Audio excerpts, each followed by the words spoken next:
morning, everyone, and welcome once again to our weekly Sunrise Project call, where it's always a safe space filled with so much love and compassion and our mutual desire to heal ourselves and our families. God grant me the serenity to accept the things I cannot change, the courage to change the things I can, and the wisdom to know the difference. Hmm. I am so happy to have with us once again for the sixth time in the last 6 years, almost 6 years, my dear friend Shewonia Roberts. Shewonia and I met many years ago in Austin, Texas. Let me tell you a little bit about who she is before we jump into our topic today. Shawana is a process and design engineer who spends her days designing products and services to solve business challenges for top Fortune 100 companies. And in her private time, she serves on the board of an intercontinental dance theater company and an organization providing mentoring and hair consultations for girls experiencing hair loss due to a medical illness. As I said, we met in 2007 in Austin, and we have been great friends ever since. Currently, her most pressing challenge is caring and caregiving for her mother, who has Alzheimer's, an irreversible disease that slowly destroys memory and thinking skills, and eventually the ability to carry out normal day to day activities. Shawana uses her breadth of knowledge to research, speak to professionals, and share her journey and experiences of this disease that impacts an estimated 2.2 million Black people. Shawana has been incredible by taking this passion and her experiences to partner with the SonRise Project to release an amazing resource called Before I Die. And this incredible resource is a journal that is available on Amazon.com. And again, it's called Before I Die.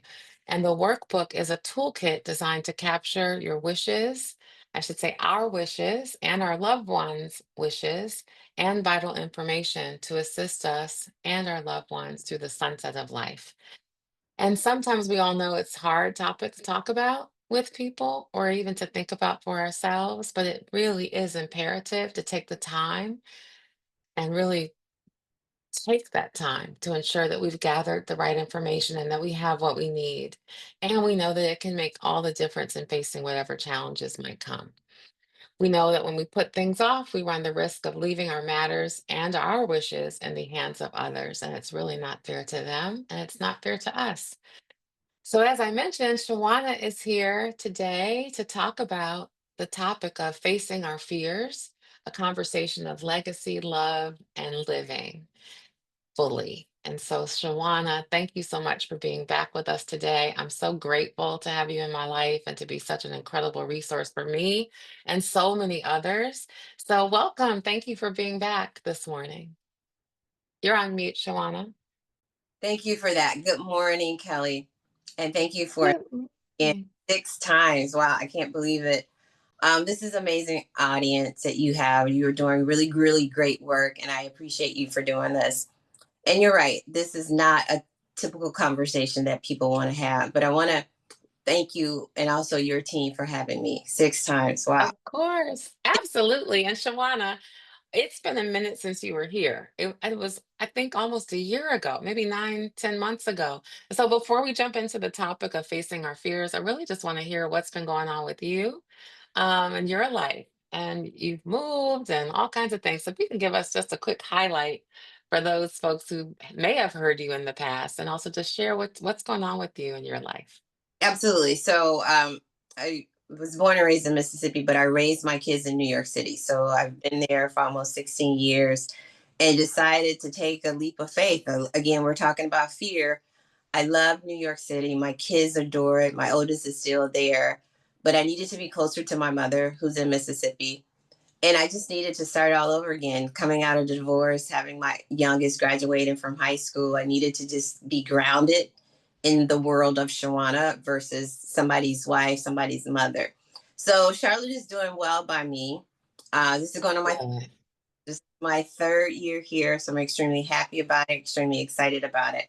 So it's going well.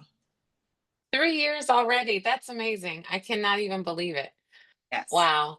Well, thank you for sharing that. And our topic today is facing our fears. And yes, this topic in general is hard for many of us to Yes, face. So I'm going to turn it over to you by just asking about, fear, the intersection of fear and legacy planning. absolutely. But I want to start out because you always start your sessions off with the serenity prayer. So those words are not lost on me. Your Mm-hmm. courage and wisdom, which is also those things that are connected to fear.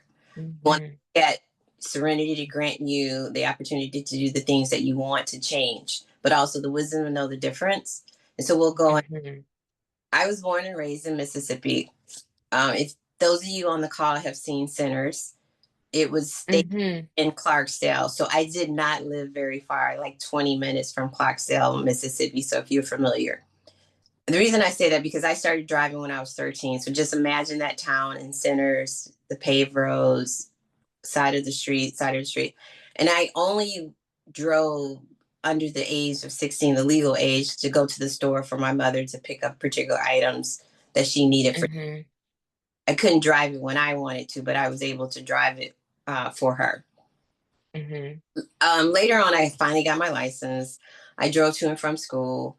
I moved to, after I graduated from college, I moved to Chicago. I drove in the snow, I drove in the sleet and the rain and the traffic. I moved to Michigan and did the same thing. It wasn't until I took a job and was consulting in San Francisco, Kelly, that I had to drive over bridges. The bridges Mm-hmm. in San Francisco are long and massive, and there's just literally bodies of water on both. Mm-hmm. And there was a fear in me driving over bridges. I would Mm-hmm. the lane. I would have my hands positioned at 3 and 9, like literally razor focused to get to the end. And I don't know Mm-hmm. what drove that because, like I said, I had been driving for 13 years. I have Mm-hmm. been in snow and blizzards and rain, in heavy traffic in New York City and Chicago. And but the fear of driving over bridges was something that I just could not understand. And that really, really scared me. And I allowed that fear to hijack my peace. And we all do that. And what I mean by that, just I allowed that to intervene in me just driving and getting to the other side, but really understanding that this is a bridge that people built over water to allow you to get to one place Mm-hmm. shortly. But it wasn't just about the bridges, it was just about losing control. And so when we think about fear, we're thinking about what is it that I am going to lose? What is it that I am not going to gain? And I want to ask the audience right now, and you, Kelly, what do you fear? And I don't want to talk about like snakes or spiders, but really those Mm-hmm. deep down emotions, those things that you are truly scared of. What are those things that you fear? And I'm not thinking like if you didn't do your homework and you went to school and Mm-hmm. to call on you.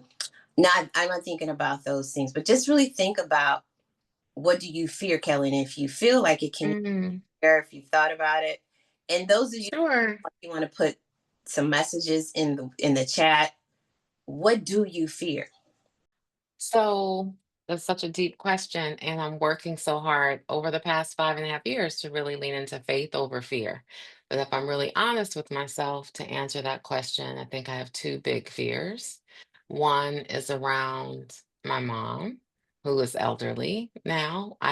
She's 80, which is not that old really, but seeing a change, we're all aging, but Yeah, seeing a change and wanting her to be good, wanting her to be healthy and spry and not have social isolation, um, and wanting her to share with me her wishes, and to so I know that you've shared your story of your mom yeah, with Alzheimer's. So if at some point I needed to take care of her, I know her wishes. I know how she likes her coffee and what she likes to drink, Coke, not Pepsi, and what she uses on her skin and all those things so that if I needed to make her comfortable, I could.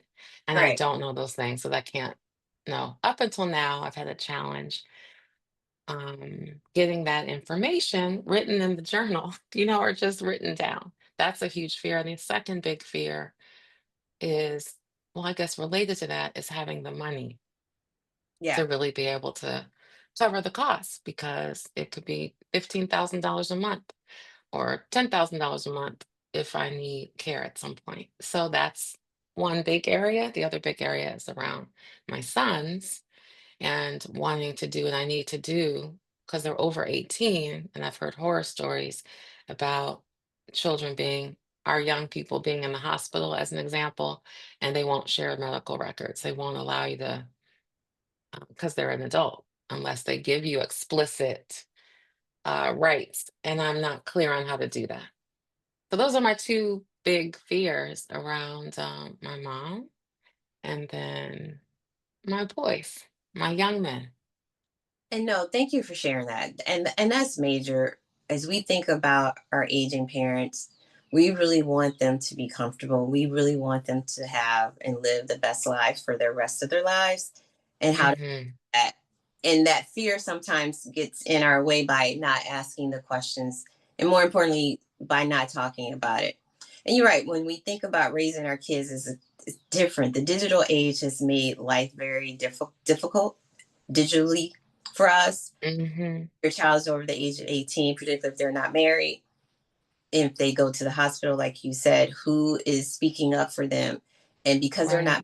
not a spouse, because you are the parent and legally over 18, unless they give you permission, the doctor's not going to speak to you or allow you to make those decisions. So your power of attorney for both of them is extremely important. So thank you for sharing. And I think somebody else put some notes in the chat, and I appreciate that. But Hmm. for me though, it just wasn't the bridges. I think sometimes our deepest fear is our light, our ability to Hmm. allow our light to shine on others and just do the things that we need to do. One of the things I also like, Kelly, I love music. I love music. Everybody knows that Hmm. that knows me, knows I love music. And I Yes. love movies, but I like the lines in movies that are really prophetic, that really have meaning. And I Mm. use them when I talk to my daughters just about life and things of that nature. And I'm reminded when we talk about fear, this movie, Aquila and the Bee, it started Mm. with Palmer when she was really, really young, and Lawrence Fishburne. And Lawrence is a teacher, and he asked her, like, what is your goal? Like, what do you want to do when you grow up? Do you want to be a doctor, lawyer, or a stand-up comic? And she said, all I know is spelling. And then he asked her, go over there and read the poem that is on my wall. And the poem says, our deepest fear is not that we are inadequate. Our deepest fear is that we are powerful beyond measure. So when you're talking about caring for your mother and thinking about your son, you have the power to give them all the things that you need in the event that something happens to you, and to have a conversation with your mother in the event that something happens to her. It is your light, Kelly, not your darkness, that most frightens us. We ask ourselves, who am I to be brilliant, gorgeous, talented, fabulous? Actually, who are you not to be? You are a child of God.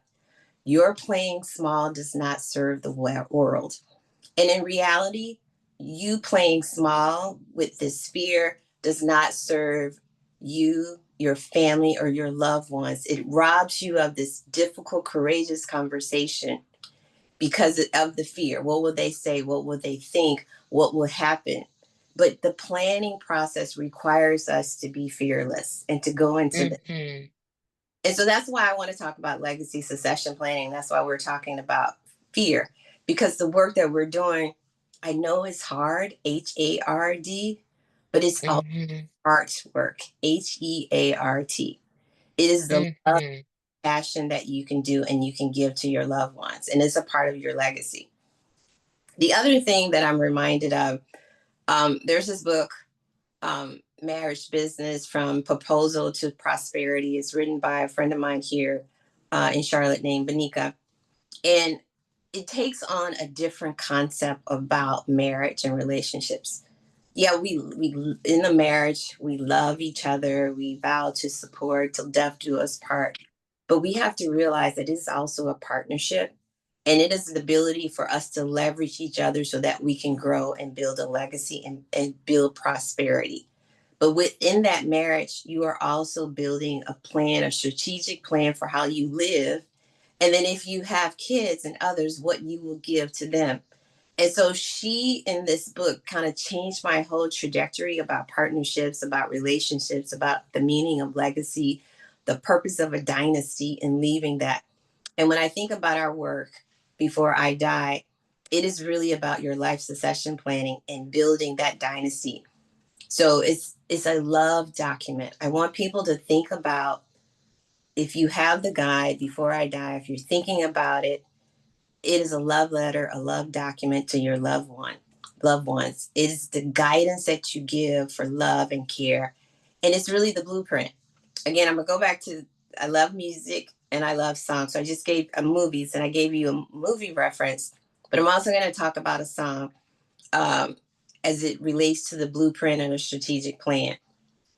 I was called out by a friend of mine and said, Shawn, I think you missed or skipped the hip hop period, because they would say, do you know this song by a hip hop artist? And I'm like, ooh, I don't know that song. Another song and another song. So I started to go back and listen to more hip hop music. It's now in my playlist. I landed on Jay-Z. Man, oh man, Kelly. Blueprint 1, 2, and 3. In Blueprint 3, he has this song called Young Forever. And it's a play on Forever Young. I want to be forever young. Do you want to live forever? It's a beautiful song. But under the melody, Jay-Z drops some verses. And I'm going to read those verses to your audience because I think it is relevant. It is true. And it gives us something to think about. And the other thing about hip hop, those artists are very poetic, extremely brilliant writers. If you can lift the music, the sounds, and the instruments. So he says, Kelly, fear not when, fear not why, fear not much while we are alive. Life is for the living, not living uptight till you're somewhere in the sky. Fear not death, for I will be alive for 1,000,000 years. I am forever young. My name shall survive. My name shall be passed down to generations. As the fathers pass the story down to their sons, their younger kids, and then even to their younger every year. If that's not life succession planning, I don't know what it is. So he was like, fear not when. Don't worry about the situation and when will it happen or when will things turn right or left. Don't worry about why. Fear not much. Fear not much while you're alive, because life is for the living and we want to continue to live. And I said, we want to live our best lives now until we can't anymore. So that's what's legacy. That's the blueprint. That's the strategic plan. So all the things that we talked about, the book from my friend, your strategic plan in your marriage and your relationships, the blueprint from Jay-Z as he's talking about this in his rap song, and even the movie. What is our deepest fear? It's the light. So we want to pass those things on. Hey, Shawana, can you please, sorry to interrupt you, can you please repeat the name of your book or the book, your friend's book that she wrote? Absolutely, absolutely. It is called, and I want to get this right, Marriage Business from Proposal to Prosperity Building. And her name is Benika, Bonika, Benika. Okay, got it. Thank you. Absolutely, absolutely. So, I mean, we talked about fear a lot and we talked about legacy. And again, when we think about our lives, like why are we doing all these things? One, we want to live the best life now, but we also want Mhm. our next generation to live a good life too, to have a better starting point. And you hear people talk about I'm standing on the shoulders of others. You are literally the shoulders for someone else, but give them a plan. Help them understand what it is your vision is for them so that they can live fully and intentionally. I'm so sorry, I keep coughing. So I don't know, Kelly. I just want to now just tell people how I got here. One of the Yes, please. I think Yeah, share your story, and if you could share two or three things that are most important, like two or three critical action items, that would be great. But please feel free to share. yes. So I talk about this work and it's given me a lot of meaning and passion because of the death of my father. I lost my father in 2021. Um, but before I talk about that, I am a mother of two. I have two daughters, 25 and 21. Actually, Austin, my oldest, will be 26 in August. So 26 years ago, I was giving birth. And so when I found out I was pregnant, Kelly, um, one of the things people told me, oh, you got to get this book, What to Do While You're Expecting. I was like, okay, Mhm. I'm gonna get this book, and you're reading all the things that you need to do and what you have prepared. My doctor told me I needed to build this birthing plan. Like, how do you want to give birth? When you want to get, where you want to, what medicine do you want to take? How do you want to, nurse? Like all of these things. Write this down. And then if you live in cities where schools, you have to get on the waiting list prior to time. You go wait, put your kids on the waiting list even before you have the child. So there's a list, there's a plan, there's things that you have to do as you're bringing life into this world. One of the things as I'm doing this work that I'm reminded of, we know that we are going to leave the world. When we think about having kids, they have these parties, these reveal parties, people are just praying over you. I want us to think about the birthing Mhm. and the process similar to how we think about exiting the world. So in Mhm. 2019, my father had a severe asthma attack and he was in ICU for about 10 days. I still lived in New York, so I flew home immediately, not only to make sure my mother was okay, but also to just speak with the physicians to really understand his care and the nature of things. Now, I've shared this story before, I'm sure on several of the podcasts, but what I didn't mention, Mhm. before, day 7 or 8 of my father's visit, he actually ripped the breathing tube out. And he said to them, Wow. yeah, he said to them, I'm ready to go home. So they still monitored him day 8 or 9 and 10. But I just thought about that as I was thinking about this session. He literally Wow. took the tube out of his mouth. Anyway, so my mother and I are in the hospital. We're in the waiting room, just sitting and just waiting for the doctors, but also waiting to visit or to get updates from my father. I noticed something about my mother. She would ask me, what time is it? Where are we? Did we eat? And I was like, okay, every 5 minutes, literally, these are the same questions we Mhm. got all the time. And I began to think there is something different about my mother and something is happening and I need to figure this out. And since we were in a hospital, I went Mhm. just to say, hey, we're in the hospital. My dad's in ICU. Is there any way you can see my mother? It just so happened that the neurologist was on call on Sunday. And she said, if you could come by on Sunday while I'm on call, I will fit her in. So we went by there. She talked to her, asked the question. She did the little test, and she said, "Yeah, your mother is showing signs of mild dementia, which is a stage of Alzheimer's." So here I am. My father's in ICU, 2019. My mother is showing signs of dementia, cognitive decline. My girlfriend, my very dear friend, close friend, who's also an attorney, said, you need to get some legal documents in play. You need to get a power of attorney.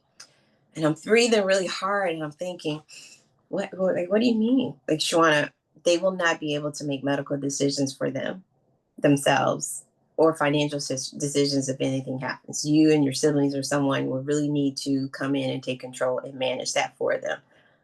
So literally on the hospital, on the floor of the waiting room, I'm going through LegalZoom building this documents for my parents. So this is one thing. You asked me to give some recommendations, suggestions. This is not how you want to be doing your legal documents in the midst and throes of the situation at your doorstep, because you're not thinking clearly. You're not really walking through all the scenarios. You're just quickly trying to do it so that you have it. So I would offer to this audience, as you are thinking about this planning process, if you are caring for a loved one, a parent, do you have the necessary documents? The power of attorney is one of those. I actually put my medical and financial in one document because I knew the difficulties of having my parents sign both of them. Usually people do two distinct documents. I am going to care for them medically, and then someone else cares for them financially, but I put them all together. Again, not the best time to do that when the crisis is at your door. So we talked about fear earlier. I really believe my mother, Kelly, and I never talked about this on your talk before because Mhm. fear. I really believe my mother knew that her mental capability was declining. If I really took a step back and looked at, the house was literally filled with post-it notes, Kelly. The alarm, Mhm. our numbers, our date of birth. Like, she had notes everywhere. And if you really study Alzheimer's, that's one of the signs that people say. One is asking a lot of questions, but every 5 to 10 minutes. And then the second one, Mhm. their ability for recall is to have notes everywhere. My mother literally had notes everywhere. Mm. Um, the other sign that we should have known, again, that's my resistance to this, but also her fear. She didn't want to lose control, and somehow I think Mm. she didn't want us to know.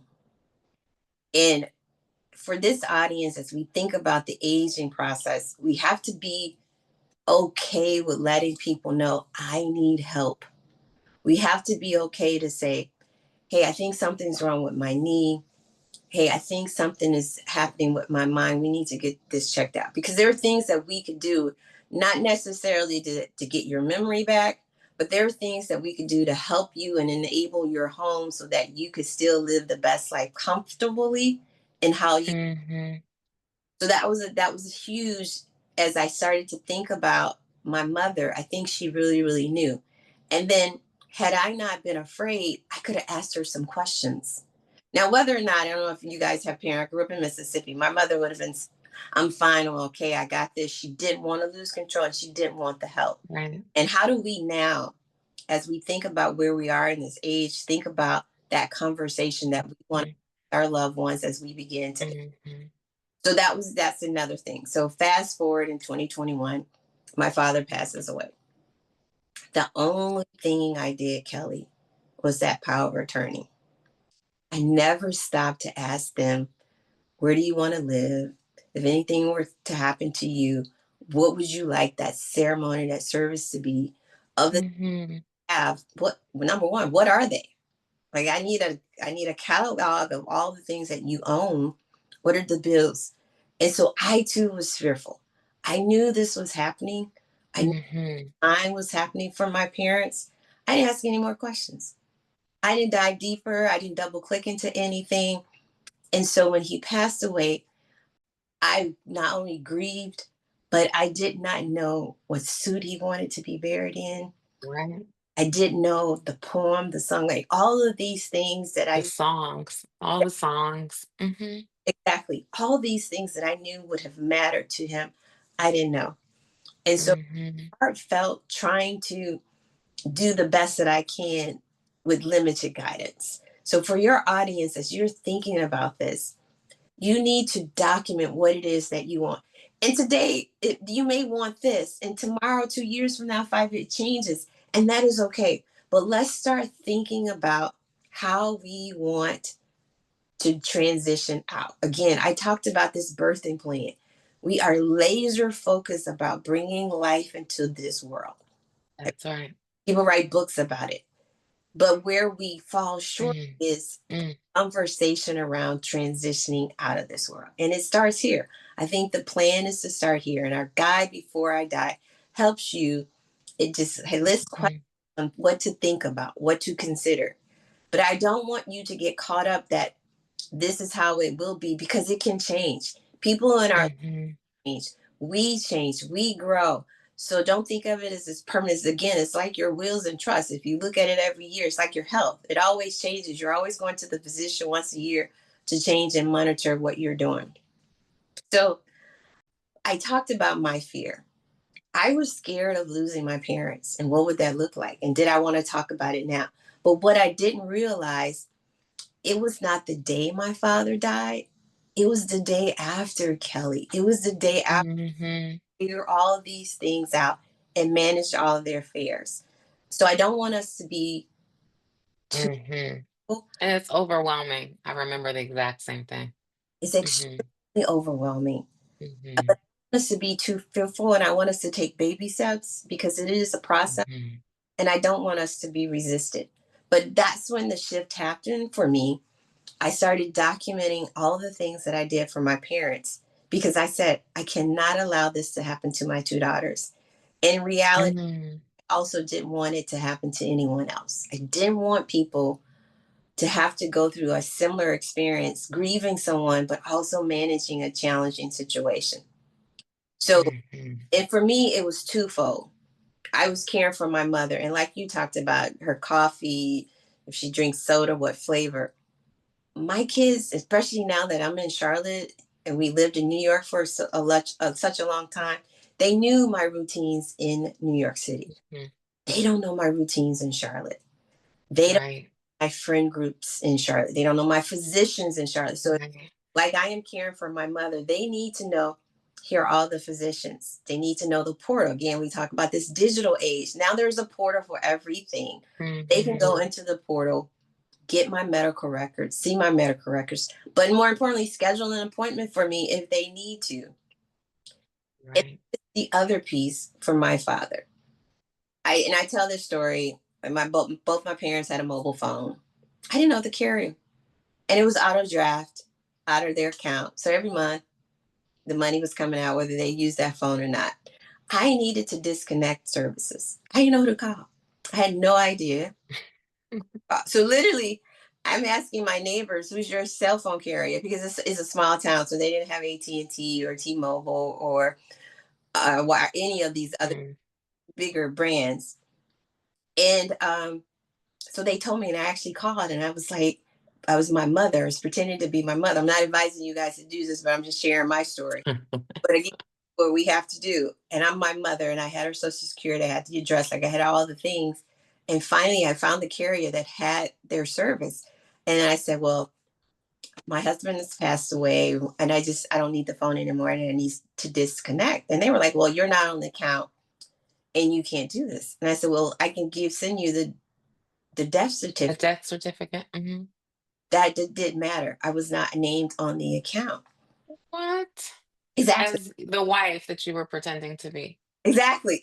And so then I said, well, is there a code? Did he give a code? Because usually they'll ask you if you want to leave a code and there's a clue. Mhm. They said, yeah, as a matter of fact, there is. And I said, okay, well, I need the clue. What's the clue?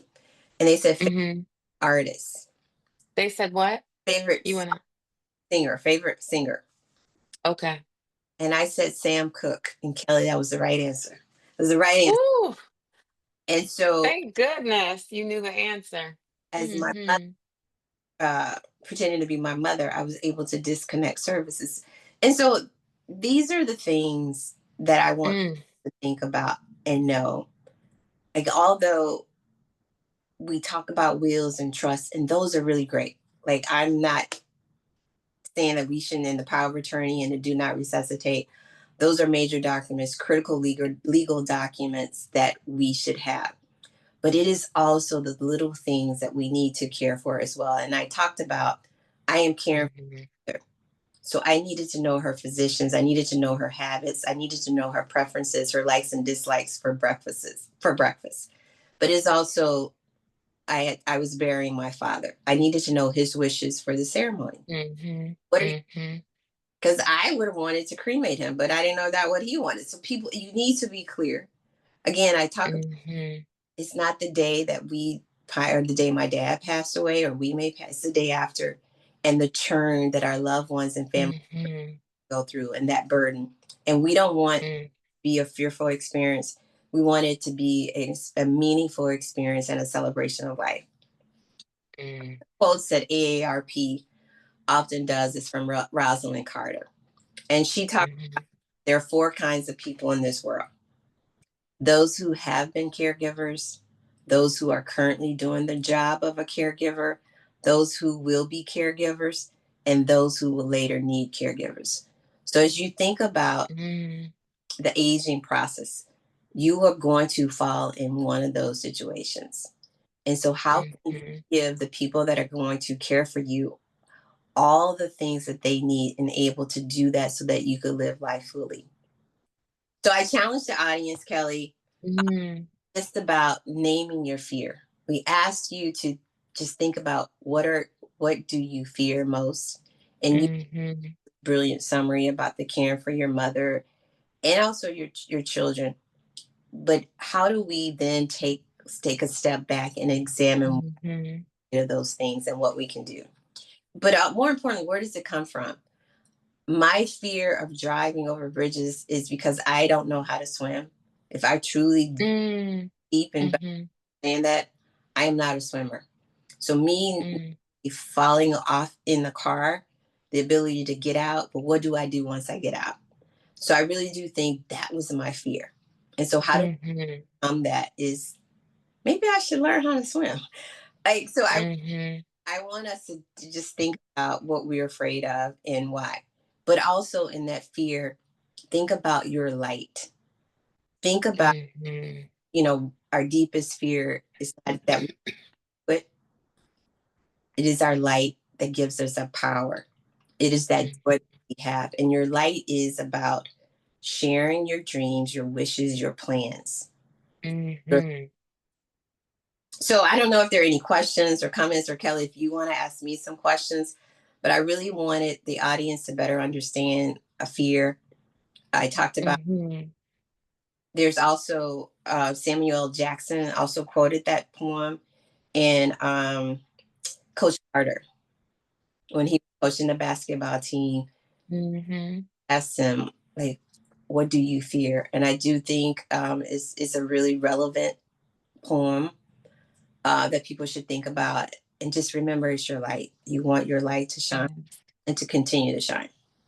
So I think, and I want to open it up as well. So if you're on the phone, you can hit *6 if you have a question, or feel free to put a note in the chat, or come off of, come on camera if you'd like, whatever you feel this morning.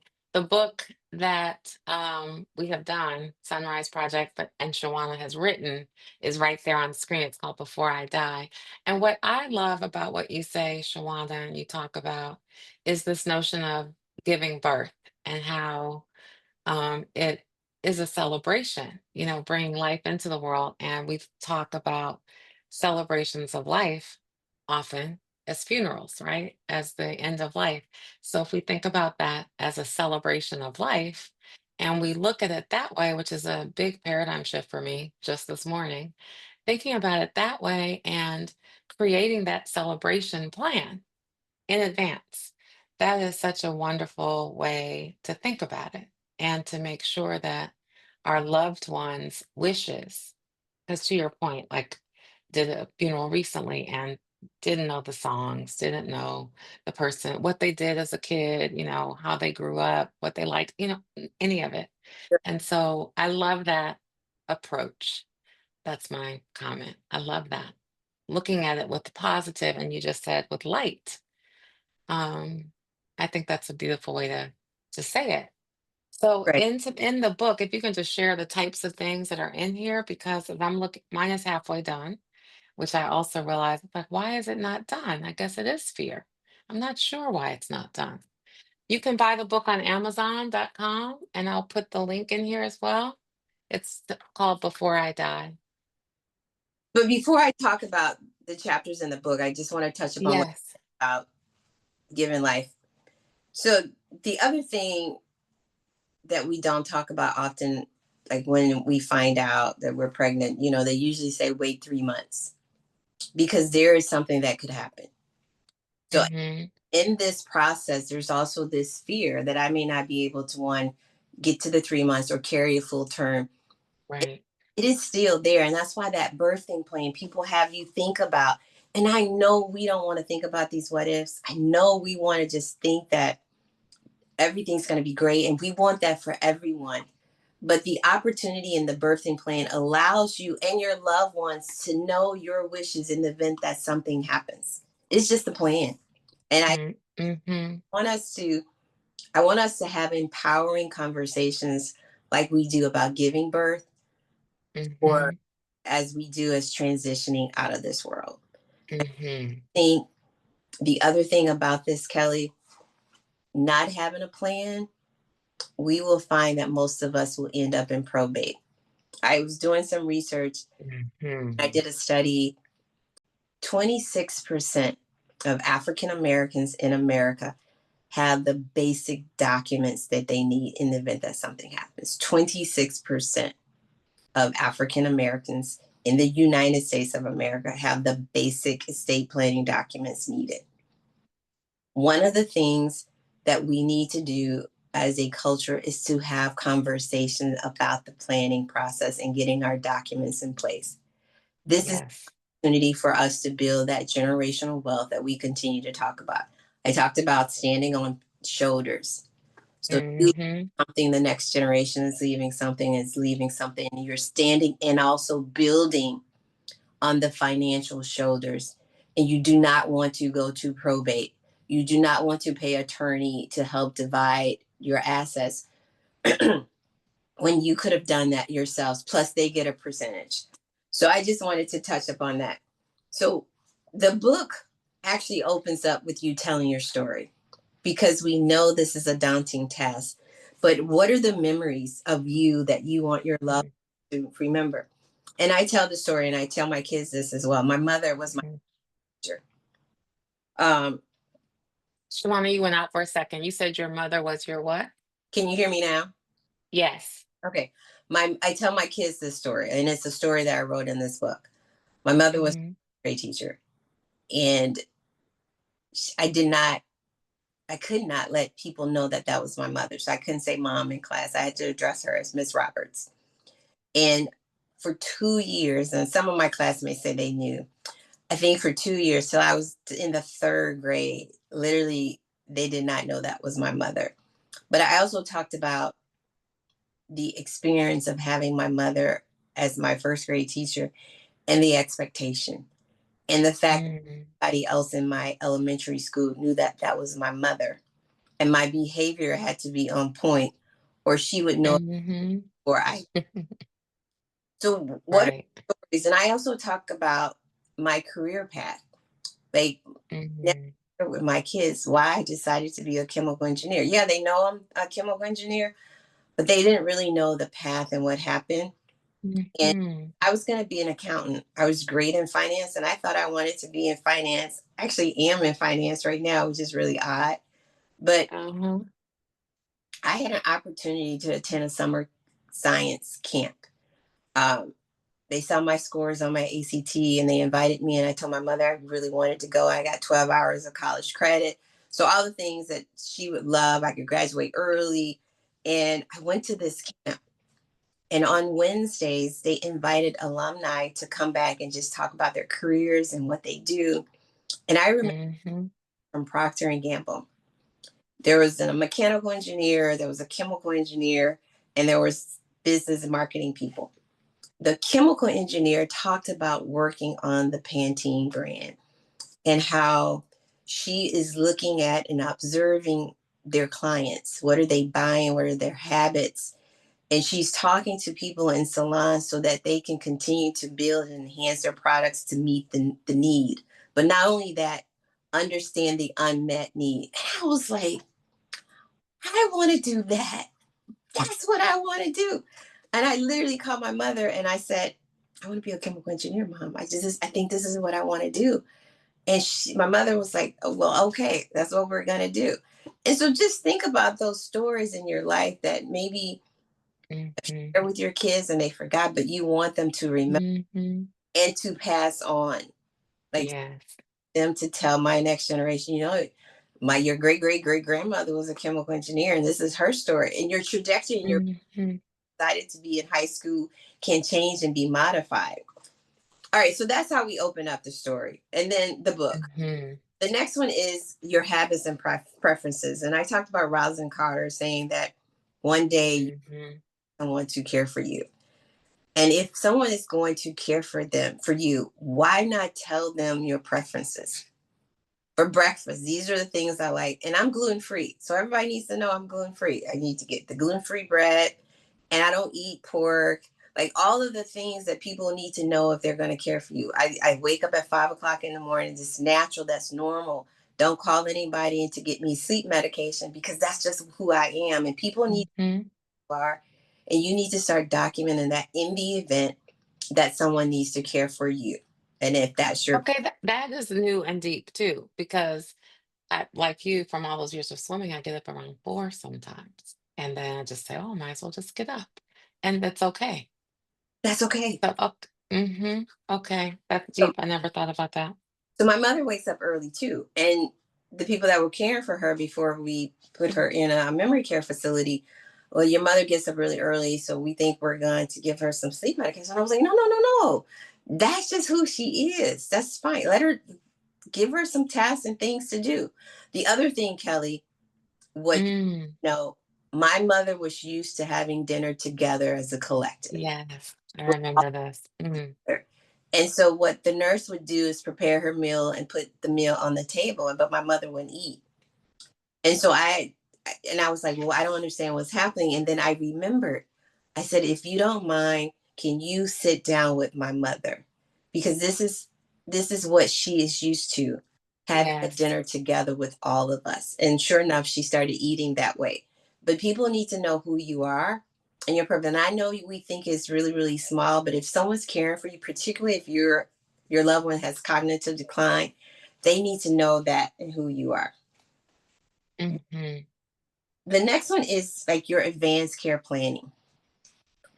Again, it's considerations, things for you to think about. What documents do you have in place? Where do you want to live? Do you want to live in home and place? Do you want to be in a 55 or plus community? Do you want to, like, what is your plan? Again, just start thinking about it. And that's your plan today. But this can change and you can modify what this is. But it also asks these pertinent questions like if you are in a coma or in a vegetative state, what do you want your loved ones to do? So I've not had um, the opportunity to make the decision for someone like that. And I got to be honest with you, Kelly, I don't know if I want to without them explicitly telling me, Shewonia, if I'm ever in a coma, I want you to give me all the life supportive things that I need, or I want you to pull the plug. But Right, the DNR. I am going Mhm. to execute to their wishes. But if I had to make the decision, I'm going to go back and forth. Oh my God, I don't know what to do. I would rather you tell me and I will Right. do explicitly what you say. So just think about Mhm. it. So that's the part of the book as well. And then of course it's your financial information, like all of the things that you own, your credit cards, your accounts, your advisory, your people in your village. If you have a team of people that support you, who are they? Your accountant, your tax preparer, your advisor. The other thing are your physicians. Who are all of your physicians? The names, the portal address, the information, critically your medical history. So again, I talk about my mother. She has dementia. They would ask me, has she had this or did she do this? I didn't know. Mhm. Great to talk to my mother, but also have access to her physicians to get her medical history. I don't That medical thing is so critical. what Mhm. medications is she taking? I didn't know. So I had to be like, oh, let me look through the cabinet or let me ask her, call her physician and see. And these are the things, like I said, I documented because I want my kids to know. My mother is taking this. She takes it 3 times a day. Here's the physician, and she gets it filled at Walgreens. That was the other thing. Like, where do you get your prescriptions filled? Because if someone needs to pick them up, they need to know where they are. So it just walks you through that, your insurance information, Mhm. but it really helps you think through the inventory of things outside of the wills and trusts that would be great Right.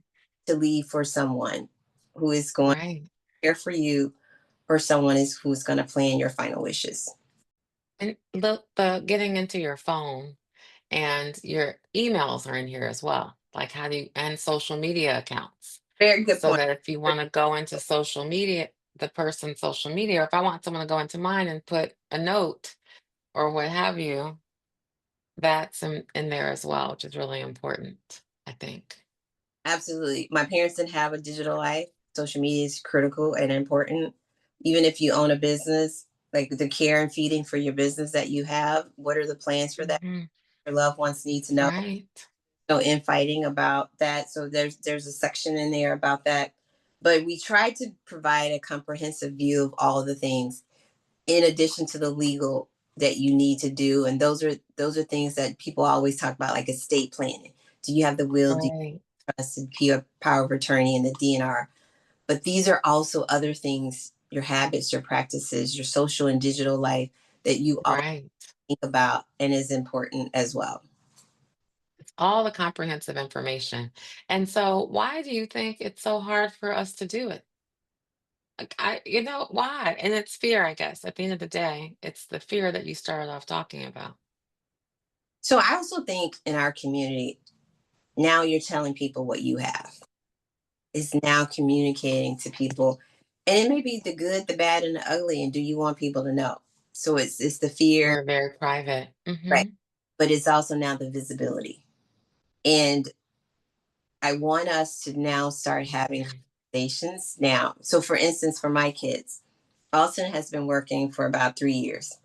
And I just literally said to her one day, who is the Mm, beneficiary on your 401k? Like just out of the blue. I didn't say, let's talk about what's going to happen if something happens to you, where the money goes, or what happens. I just said, hey, I know you have a 401k at work. Can you check to see who you listed as the beneficiary? And it was blank. And so if we can start these routines now, she's 20, wow. I said she'll be 26 in August. Again, you're not sitting down and saying, hey, can we talk? I don't want to scare you, but if anything, it's really just the basic thing. Anytime you open an account, anytime you are doing anything, did you list a beneficiary? Again, it may change. And I wasn't trying to get her to add me. I wanted her to think about adding her sister because she needs Mhm. that. And then maybe 2 weeks later, I asked her about her counts. Hey, you have the count. Let's just make sure you added someone as a beneficiary to that because you want your children to get into this routine. So at 16, when you first open their account, you're not thinking at 25, like I opened this account with my mother at 16. Do I have a beneficiary? Probably not, because you open it with your mother at 16. Then as you change and grow, this is pattern. Yearly, you always want to update, review, and better understand the things. And one of those, who's the payment upon death? Who's that beneficiary listed? Because I want her to have this habit every year. I'm evaluating, I'm thinking, as I buy a car, who's the beneficiary? As I buy my house, who's the like I want her to have that already written in stone as a checklist of items that she does. And I think, Kelly, that's how we get to normalize the conversation. Mhm. Because right Right. now, I haven't had those conversations. And then to make it Right. normal, it is just a part of what you do when you open an account, buy something. You list a person in the event that something, because it's just normal. That's just what you do. I love that. That's so good. And we're almost out of time. I want to make sure we literally, if the time has flown by. Does anyone have any last questions for Shawana? Because it is 4 minutes before 10. Any questions or comments? I just want to give a shout out for Shawana really doing this work. And um, I appreciate you so much. And I am committing myself to finishing this with myself and for my children and with my mom. Really important. And I Yeah. have a question. yes, Yes. yes. Hi, Hey, Doc. Shawana. Good morning. Um, how did you get past the overwhelm to be consistent with filling out the information? Because it can be very overwhelming to sit in it. And I heard you say start with simple questions, right? But you've been digging this foundation for a while now. Does it become easier?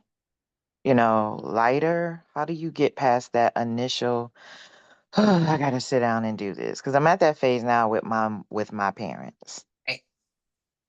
No, that's a really good question because you're doing this and kind of trying to capture it for your parents, your loved ones. I actually did this with my aunt and uncle. I have an uncle that lives in Fort Mill, Texas. His wife, my aunt, had surgery 3 weeks ago. And I just started asking her questions like, if anything happens, my uncle has dementia. So we just can't leave things to them. And I just started asking questions, asking them questions. Have you thought about? And so you don't want to just have the book and start documenting it, but you want to have the questions from the book for them. And it's just a normal, natural, like she was having surgery. So that was perfect time for me to just start asking some of these questions. And then I would go to the book and document them for her. I actually am documenting things for her. The other piece for me in continuing the work in the book, I just thought about my kids. I thought about it must have taken me a year and a half to consolidate all the things that my dad had for my mother. And that is not anything that I want anybody to do, particularly. Mm-hmm. The grieving process is enough, but combing through file cabinets, looking at the mail to try to find things, who owns what, where is it? I don't want my kids to do that. So that's what drove me personally to complete everything in the guide. So if you're doing this for loved ones, you just have to plant some scenarios. And even if you have stories about a friend who lost someone and the family members had the parent or the person that they lost had all the things that they needed, share that story. Like, it was really great because Sally didn't have to do everything because her dad wrote everything out. Or if you have the opposite story, you tell that Mm-hmm. story, and hopefully that will get them to think about, oh my gosh, that's right, maybe I should do that. So that's some of the things I would advise you to do to complete it. It is Mm-hmm. HARD work, but it's also hard work. So look at it that way. I love that answer. Thank The you. other thing that you shared, thank you, Dr. Vicky. We're gonna close down, but I just wanted to say, in the very first presentation you did back in, I think it was 2022, you talked about doing 23andMe to see what your likelihood was of potentially developing Alzheimer's because you wanted to definitely prepare your children. And I think everybody on the call went and did 23andMe. And up until this day, I have not opened my results because You I have not, still have not wanted to know. So I'm doing it now. Um, and in that space and hearing Dr. Vicky's question, it's prompting me to go ahead and complete it for my kids. So if I can do it for myself, then I can work on what you just said, writing out the answers for my mom. But Kelly, you also want to plant the seeds in them, Yes, thinking through that's right. as well. Right, right. This is phenomenal. Always is. I love it's hard work and heart work. And that is beautiful. And thinking about this as a birthing plan and a celebration plan. So how do we want to be celebrated? Definitely. I love those two things. So thank you so much, Shawana, for being here. We want to have you back again, maybe once a quarter or more, but really, really appreciate you. Do you have any closing thoughts before we turn it over to Dr. Vicky? I know you open up with the serenity prayer and Hmm. people to accept the things that you cannot change. We bring life into this world and we know that we are going to leave and transition out of this world. But I also want you to have the wisdom to know the difference, what you can and control and what you can manage. So thank you. And remember your light. Remember, you are the shining star, and be the light for others. Love that. Thank you so much. And Dr. Vicky, if you can please close us out today. Sure. Always so good, Shawana. Thank you. Thank you. Thank you for the nudge again. God, we thank you for another day, this day that you've given to us. Thank you for grace and mercy and favor. Thank you for Shawana and this heart work that she is helping so many to do in hard places. Thank you for the nudge to access the grace and resources and information and people to get this done. Thank you for the harvest coming from the seeds that have been planted from this great work that Shawana is doing, that the SonRise Project is doing. Put it on our hearts an urgency to not only do this work for ourselves, but to share it with those that we love, our family, our extended family, our children, our parents, those that we are connected to. Thank you for this work. Thank you for this community, especially in the times that we are living in. We are so grateful to be connected to those who care. Now bless us as we go further into this day and bring us back together again on next Sunday. And remind us to invite someone to bring them into this space as well so they too can be better, one decision at a time. We give you glory. In your name we do pray and give thanks. Amen. Have Amen. a great day. Thank you. Amen. Thank you so much. Thank you. Have a great day, everyone.